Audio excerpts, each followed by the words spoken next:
Hi, I'm Lindsay Wolfington. I am the music supervisor on Warrior Nun, which means I oversee, the placement of songs and clearing them within the show. I don't actually create any original music. That's up to our composer.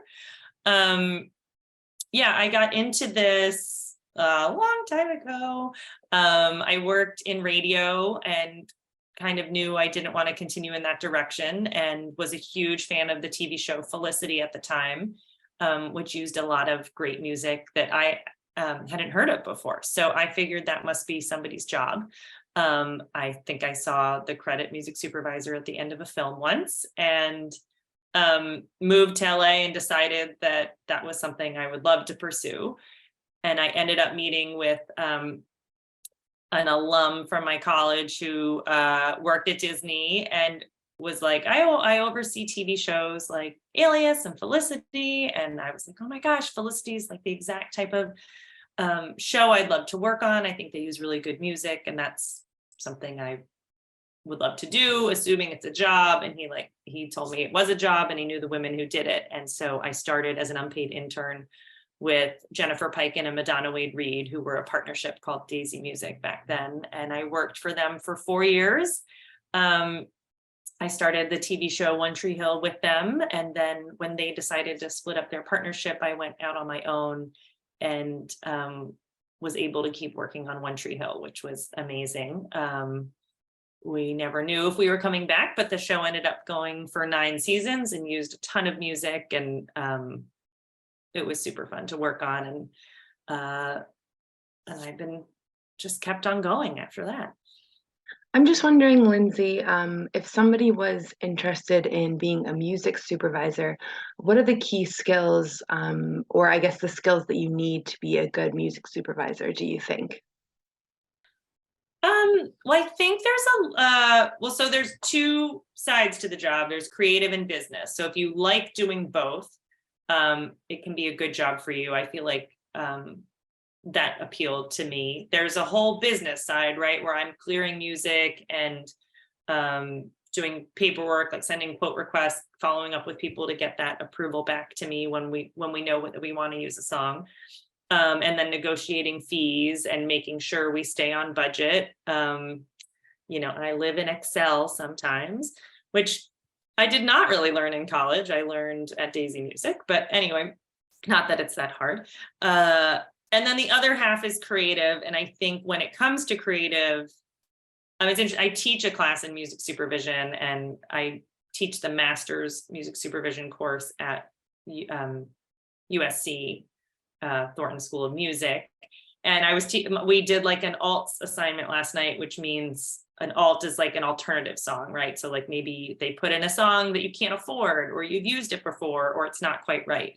In this case, it was an expensive song, and you had to find an inexpensive song to replace it so that you could stay within budget. And I think it was more challenging than people thought. It's definitely, if you have a blank scene or a scene that doesn't have music and you put different songs to it, it can totally change the tone. We've all seen like the Shining trailer with Peter Gabriel in it, and it makes it look like a happy jaunt out to the countryside movie instead of a horror film.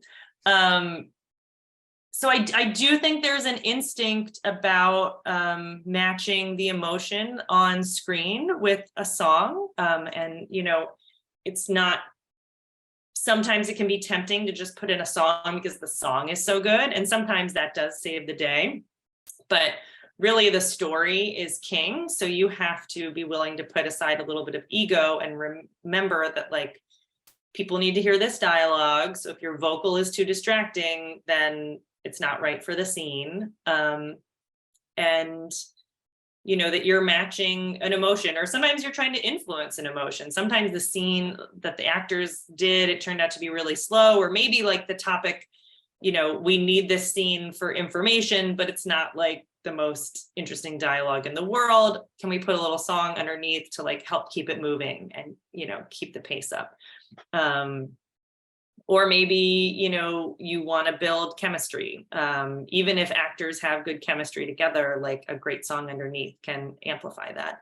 So I was a psychology major, so I like to think that, like, maybe there's some psychology in the job. I also like always loved listening to sad songs and like wallowing in the sadness of it. So I think, wanting to go there emotionally with your characters and a song can be good practice, if that makes any sense. But yeah, remembering that it's not just about like, oh, is it a good song, or like, oh, it's the right beats per minute. Like there's a whole range of like emotion and feeling to it that maybe can't be described, but can only be felt. It's interesting that some of the things you just described, it's almost the same sensibilities as a composer would have when they're actually Yeah. scoring. Well, and they got to know, like, well, it's so interesting. You do kind of pick up things over time, right? Like the piano, like you want people to cry, like pretty much like throw a piano or a violin in there, right? Like there's certain things that literally always hit you. But that's like the base of my knowledge, right? I'm sure Tangeline has a whole bunch of tricks up her sleeve, and then also like composers get a chance to like take a plot point and maybe like do something weird with the score based on, like, there was, I forget what movie it was, but I think a composer like took a cassette tape and like rewound it or just like played it and used that like in an element of the score, and it made it that much creepier or whatever. But the cassette tape had something to do with the movie too. So stuff like that's always cool. Cool, thank you. So when you find most of the music that you're going to use, would you say that that's mainly from the representatives of the artist, or would you say that, do you do any like surfing through Spotify, so just like looking at playlists of the certain things you're looking for? I don't spend a ton of time on Spotify because I need to send an MP3 to the editor if they're actually going to try anything to picture. Streaming, they need like an actual music file to put into the Avid. So I would say the majority of it does come from people I work with who represent artists. So I might be like, I need, sometimes it's general, like I'm working on a new show and like, here are some of the vibes. And then like, or I have this one scene and I need a song that says exactly this. Or a song that builds, that starts off quiet and builds. I listen to radio in the car still, so I'm definitely still in touch with like pop music, and I have kids too. So like sometimes I work on shows where we want original songs written, and it's good to have references of songs that like everybody knows, or to make a Spotify playlist of like, here's the sound we're thinking of. It is sometimes helpful. Like I worked on a series that will be out on Netflix called Exo Kitty. And it's based on the little sister from the To All the Boys I Loved Before movies, but she goes to boarding school in Korea. So going to Spotify and looking up like K-pop bands was a really good place to start. Just getting that genre of music in my head, because it wasn't something I had a lot of access to, just, because of my normal day-to-day business. And then I could figure out, oh, like a lot of artists are signed to this label, I can reach out to them. And so yeah, I do use Spotify sometimes. Sometimes I feel like a loss of control on Spotify, right? Because they're kind of like algorithming whatever. I'm like part of the algorithm, and I'm someone who likes to go out there and find music myself. So sometimes it's weird for somebody to be telling me what to listen to. But sometimes it's helpful. Like sometimes when you do make those playlists that have a certain vibe, and then the suggested tracks underneath can actually be helpful because they do match the vibe you just made a playlist out of. Carrying on from Coco's question, I'm just wondering how much of your personal music taste you put into your choices. Also, do you have a certain particular interest in a certain period of music, or a genre that you particularly love, and does that influence your choices or your placements for the shows? Well, as I said, when Ames was with Ames, that sometimes we're really playing to the story and the showrunner's taste more than just like what I think is cool. I definitely do get excited about certain things. I definitely love sad songs. Like I love the sad scene, right? Or the inherently romantic scene, like where we used Him for Her. I love big moments. I love, like sometimes people want to be really subtle, which I actually think Him for Her was a nice way of doing it subtly. But like, I'm like, I want that like swell on the kiss. Like I am like of old school music supervision where like we give the fans that like moment and that feeling. And so it's interesting. I think what's happened in music supervision is I have like my personal taste, but then I'm always working on certain projects and I find my favorites within whatever genre that project needs. Like Warrior Nun has a very, it's international and sometimes edgy. And we actually rarely used any emotional music in the show or like songs in emotional scenes. Whereas like I work on Virgin River, which is like all about playing emotion with music, right? And it's like singer-songwriter and acoustic. So I'm working into different like, fields of music, but you just kind of find your favorite within those fields. And the most music I'm listening to is kind of dictated by whatever project I'm on. I love the 90s musically. So I worked on Fear Street, which did have a movie based in 1994, which was fun. But I'm like dying to work on something else 90s. And, it's interesting, right? Like 90s, it's almost like you have to choose between like grunge or like pop, right? And I would love to be able to do both. A lot of the grunge artists are kind of more expensive or harder to license, whereas like, I'm sure we could like find a placement for the Gin Blossoms and it would be amazing and not break the bank, hopefully, who knows. But I love rock and then I also love like just a great pop song. You had mentioned the like picking between or like favorite music. So if you find like a song, there's like two songs that fit a piece like so well. How do you choose between those? So I'm not the person choosing, that's how. So I'm supplying ideas and then like the editor and showrunner and maybe director. Director usually is like the say at the end of the day in films, but in television, sometimes they come and go. So I will send like 4 songs that I think are great and somebody else chooses, thank God. I mean, sometimes you see things to picture and everybody has a favorite, but I have a really hard time with that. I'm also one of those people who's like, well, this is good because of this, and this is good. Like I see both sides. So it's hard for me to be like, nope, this is better. So fortunately, I'm just helping supply ideas and somebody else is making that call. So you get to be pleasantly surprised like Ames too. I mean, that's like my favorite part of the job is like, we send off ideas and like being like, okay, what'd they put in? Like actually that like fight scene where we used Ave Maria, it was actually originally a different song. It was a different song was in the cut, like up until the spotting session. And then Simon said, can we try something different here? And I don't know if I said 1 or 2 rounds, but I sent like a big bucket of stuff because it was like, do we go like electro? Do we go with, something with religious meaning or like, I think I even sent like a basic opera piece or something. We had like a lot of different directions you could go. So that like Ave Maria remix or rework was a cool place to land. But I could have gone 100 different ways. So also glad that wasn't my decision. Do you remember any of the other songs that might have been used in that scene? Because obviously Ave Maria is it's very, very awesome when that one hits.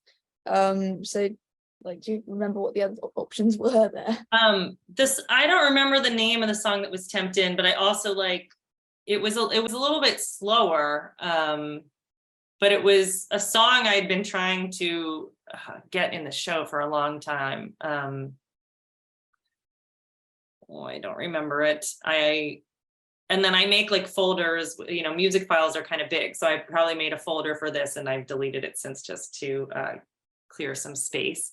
But I definitely still work in iTunes, and I have, I still have my Warrior Nun folders for, I like categorize, I would have like emotional and then like badass and bar and dark.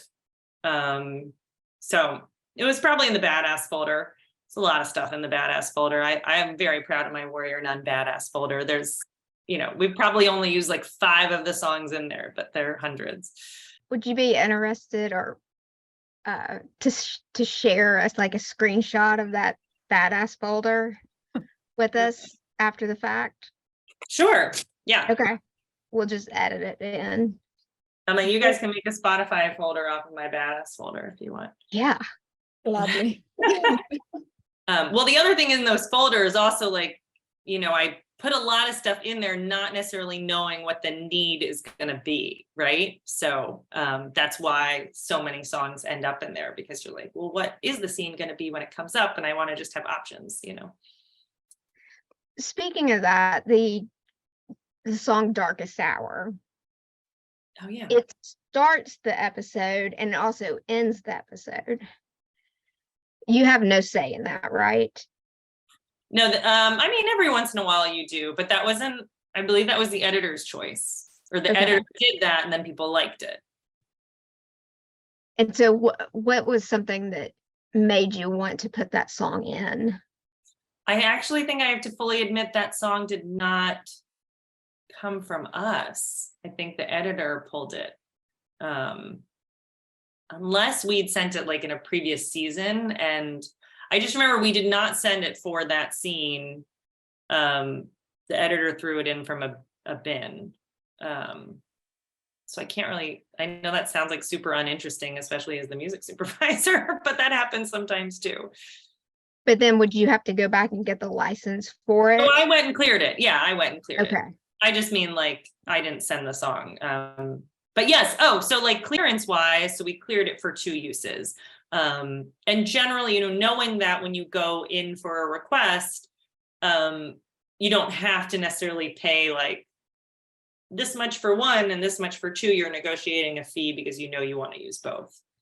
With the temp music that's in there, I know you said a little bit about that already, but I was sort of wondering, would that usually be like royalty free music, or just like classical music, or just anything that kind of fits the vibe, but you haven't, but there's not been enough time to like look into it yet? Or how does that quite work there? Oh, temp is only in there. It's in there to give feel. So as long as it's not going to air commercially, you don't have to clear it. So you can temp a song in, or it's mostly used for score, right? Because you just need to, it's kind of like throwing spaghetti against the wall, right? You're like, you gotta like see what sticks, right? Like, oh, we tried, actually, I'm working on a brand new show. We just got an email this morning and it's like, here's all the scores we've been trying. It's like close, but we need something, slightly colder, which is also like, people talk about music with temperatures and colors. And so essentially, as long as you're always going to replace it. And then I try to send music so that the temp can actually be what we use and within our budget and clearable, so that we're not falling in love with like a U2 song and then can't afford it or can't clear it and trying to replace it. So which they wouldn't really do on this show anyway, but so I'm always trying to get editors music just to have in their system so that they can, I always send music specific to scenes, specifically for episodes. And that's why I send like 3 to 5 choices per scene, because, right, like how it played in my head, it may play a little bit differently in the cutting room. And then they may try something and then everybody watches it and it's too slow or whatever. And then we keep on revising. So everything, even like, you can even temp with your own score, but it's a different scene, so it needs changes at different moments, or maybe this is Ava's theme and it's over somebody else, so we got to change it up. by the way, I worked on these episodes like a year ago. So sometimes I'm like, wait, what happened again? And then because like we decided the music and locked the episode, and then they took months to do the special effects. So it's funny. And then, Netflix takes their time deciding when to release it too. So it's sometimes I'm like, wait, what episode again? What are we talking about? But like, how do you choose how do you choose between using like a composer on the shows like Tangerine in this circumstance, or a song that's like when are you doing score and when are you using song? Yeah. Mm. Well, this show in particular definitely leans more into score. So I feel like there needs to be a real reason to use a song. Opening the series in Switzerland, right? Like is a good, we don't have a lot of dialogue. She's walking through the streets. Like, that's a good place for a song. Sometimes the fight scenes, sometimes a song makes it seem like cheesy. And so like in the past, I think we've kind of deferred to score, but then sometimes, the right song can make it feel really epic. So definitely kind of like, I can't remember, did we use a song through the graveyard in that episode where they're going to the church with all the like possessed people? I can't remember if we used a song there, but we played with a song there for a long time. I can't remember what eventually happened. And it was like a moment, but then it like kind of crashed into, do you guys remember? Did we use a song there? Okay. I think we didn't. I feel like we didn't because it crashed into something that like cut the song off right as it was like getting going, right? So sometimes like 20 seconds isn't really enough to get into a song. So sometimes it's timing. Sometimes you're doing it because you want to be badass, and then other times you're doing it because you want to have a quiet moment, like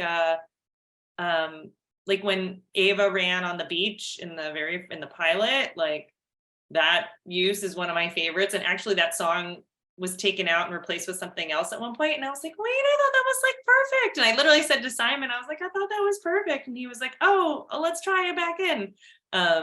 He may just not have been like thinking about music, or whoever decided let's try something different might have been, I don't know. You don't know what people are thinking about when they're doing things, but I really like when I heard that, I was like, oh, because the song like picks up and then it kind of has this like magical texture to it.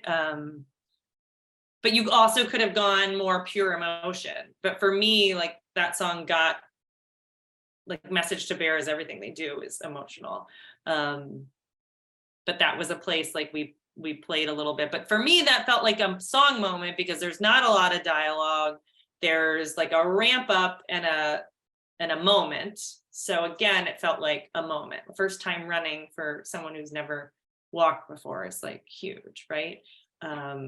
So there's no hard and fast rules, and every show is different. Like if you did watch One Tree Hill, we used a song like every 2 minutes. Like that was a show where it was like, we're with kids and kids listen to music, and like the showrunners love music, and so that was like the thing. Like some people would watch that show and be like, whoa, they use way too many songs, but that was like our thing, so that's how we liked it. Whereas this show is entirely not like that, right? We're picking and choosing our moments very carefully, so it's not hitting anybody over the head. Yeah, speaking of One Tree Hill, I have a lot of playlists based off that show, so I think I got like one more because I have to hop to the other thing at 12:30. Okay, do you want to just go to the last question then? Go ahead and ask her about the One Tree Hill. Okay. So I'm a huge fan of a lot of the projects you've been on: Ghost Whisperer, One Tree Hill, Fear Street. I mean, I can name more, but how different is it to choose songs for shows now compared to like say 20 years ago with One Tree Hill? How different is the process? Well, I'm not sure that my process is actually the same in that I always send music based on the script. That was definitely something that was required on One Tree Hill. Like they didn't want to see a cut without music in it. from the very first cut. So that was just like a habit I always got into, and editors usually really appreciate. So I guess, you know, the main difference is there's just a lot more music now. So there's just because like everybody, it's really interesting. I did work on a film that was based in 2003, and like the production value on songs, if you weren't signed to a major label, just like weren't as sophisticated back then. And now everybody can be pretty sophisticated making music on their computer at home. It's kind of amazing. So there's a ton of good music out there, but sometimes there's so much, it's overwhelming. So I do find it a little bit more challenging to find the gems. But my process is definitely the same. Sometimes approvals can be easier. Like definitely in the early 2000s, there were some bands who like would never license, or, you know, would only be in a car commercial or whatever. And, you know, even like Led Zeppelin, like One Tree Hill's use was their very first network television use. And so in terms of getting yeses and approvals, that has changed a little bit. Because there's so much music too. Some of the indie fees have come, or the up and coming fees, not necessarily the total indie artist fees, but like an act who's new to a label might be a little bit less than they used to be, because it's more competitive and they want to land the use, and budgets aren't always what they used to be. Most shows don't have huge budgets. So I think, so not those are kind of like the changes, but my process is the same. And last question, what was your oh shit moment when you realized that Him for Her was like such a hit? Oh, well, Amy's been really cool about like sending me emails. And I mean, to be honest, like I knew it would resonate. I've been doing this long enough that I kind of know the moments that are going to be important to the fans, and with the right song. So not that like, I mean, I think she's gotten, it's always cool to see like the feedback artists get, because I don't always see it. I mainly know it because like she's shared with me like videos people have made and streams she's gotten. So it's always like awesome. Like I knew like it was a great song and it should be recognized, and it was like so good for those characters. And you know, just the fact that we were like, oh, maybe we'll score this. And I was like, but how could you ever top this song?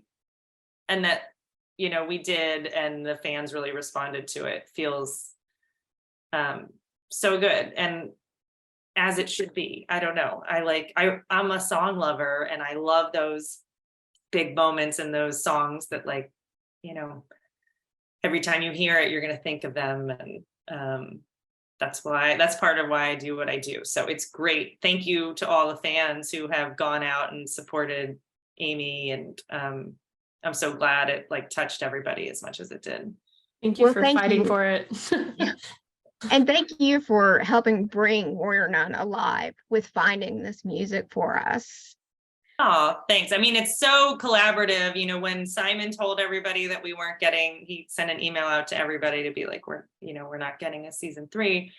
It was like outpouring of love, and it was people I've never met, you know, who were filming with them in Spain. But I think there were just a lot of talented people and gracious people on this project that made it really fun to work on. And Simon's great. He has like a vision, and you're like here to help him with his vision. You know. Well, thank you so much for taking the time to talk with us. Well, thank you guys. Sorry to jump, but enjoy your Wednesday. Okay. Thank you so much. Thanks.